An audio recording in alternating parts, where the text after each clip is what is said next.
முத்தமிழை பாட்டை வந்து நாங்கள் கேட்கறதுக்கு முன்னாடி நீங்கள் கேட்டிருப்பீங்க. ஸோ ஃபஸ்ட்டு அந்த பாட்டை ஃபுல் அண்ட் ஃபுல்லாக நீங்கள் கேட்கும்போது எப்படி இருந்துச்சு? அதான் நான் சொன்னேன், ஃபர்ஸ்ட் நான் வந்து அந்த ஸ்டுடியோ போயிட்டு கேட்குறேன். தி மேம் பாடினதுக்கப்புறம் அவங்க வாய்ஸும் கேட்குது. அந்த டெக்ஸ்டரே டிஃப்ரெண்ட்டாக இருக்குது. அதுவும் ஒரு கிளாசிக்கல் வாய்ஸ்க்கு தி மேமோட டெக்ஸ்டர் அவங்க போடுறாங்க. ஸோ அது எனக்கு ஃபர்ஸ்ட் இந்த மாதிரி எனக்கு ப்ராசஸே பண்ண முடியல.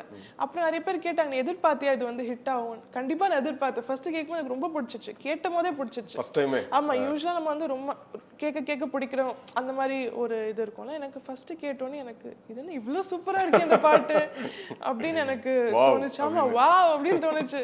அப்புறம் திருப்பி திருப்பி இன்னும் கேட்க நாங்கள் ரெக்கார்ட் பண்ணும்போது 2-3 வாட்டி கேட்டுட்டு இருப்போம்ல பாட்டு. ஸோ அது கேட்க கேட்க இன்னும் பிடிக்குது. எப்போ ரிலீஸ் ஆகும் மைண்டில் ஓடிட இந்த சீக்ரெட்டாக வச்சுக்கவே ரொம்ப கஷ்டமாக இருந்தது. ஆமாம், நான் சொன்னேன், அவர் இவ்வளோ நல்ல ஒரு பாட்டு பண்ணி நீ கேட்டே அவனை ரிலீஸ் ஆகும்போது கேளுங்க அப்படின்னு எல்லாத்தையும் சொல்லிட்டு இருந்தேன். ஸோ எனக்கு ரொம்ப பிடிச்சது ஃபர்ஸ்ட் டைம் கேட்கும் போது.